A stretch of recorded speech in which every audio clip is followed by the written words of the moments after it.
Kumusta mga friends? Today, ibabahagi ko sa inyo ang simple birthday celebration namin ng kambal ko. Alas 10 na ng umaga, dumating sa bahay yung kapatid ko dahil daw sa late night reel binging. Nako. So, tirik na yung araw nung umalis kami. Papunta na sana kami niyan sa Basilica, kaso lunch hour na. So, we decided na kumain muna. Meron kasi kaming handaan, curse, kung tawagin. So, no handaan at all. Bili lang ng food sa labas para iwas sakit. Dahil pag may naghanda within the family, proven and tested kami dalawa talaga magsasuffer sa trangkaso. Almost an hour kami naghanap, put siya si Google Maps, nililigaw kami. Hindi ko lang na-film kasi panay-patay sindi mga phones namin sa sobrang init. Natagpuan namin itong Y, malapit sa capital site, kung saan may inihaw na manok at biryani rice na naghihintay sa amin. Gutom na kami nito at halos di na mahitsura yung mga mukha namin sa sobrang init. Totoo, mga foodie kami pero maliit ang tasyon namin sa tiyan. Comment kung sino yung mga nakaka-relate tiyan. Pero ayos busog na busog kami sa isang combo ng manok at kanin. Nako, suko agad sa kabusugan. Pagkatapos nga nagpunta kami sa Basilica del Santo Niño at nag-offer ng aming mga panalangin at pasasalamat.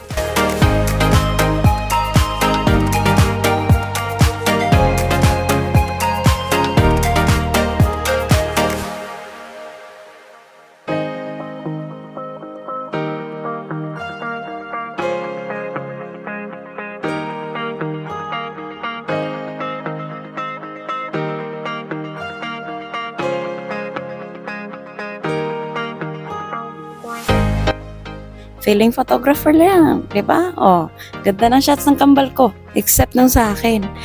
Pauwi na sana kami nung nagkaroon ng nakakatuwa at kakaibang pangyayari. Parang biyaya mula sa langit at first time naming ma-experience ang ulan sa birthday namin. Nabasaman kami, narumihan yung damit, pero sobrang saya. Hindi na ako nakapag-video dahil sa ulan pero kumain na kami ulit at bumili ng souvenirs. Food review.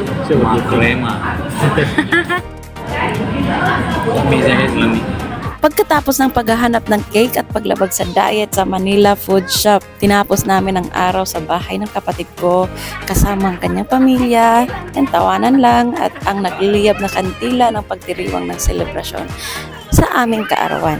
At iyan na nga mga friends, ang kakaibang pagdiriwang ng kaarawan namin na puno ng tawanan, pagmamahal at maraming alaala sa ulan. Cheers sa mas marami pakikipagsapalaran at tawanan sa mga darating na taon, kambal. To all, maraming salamat po sa mga greetings at Happy Mother's Day sa lahat mga dakilang mamshis.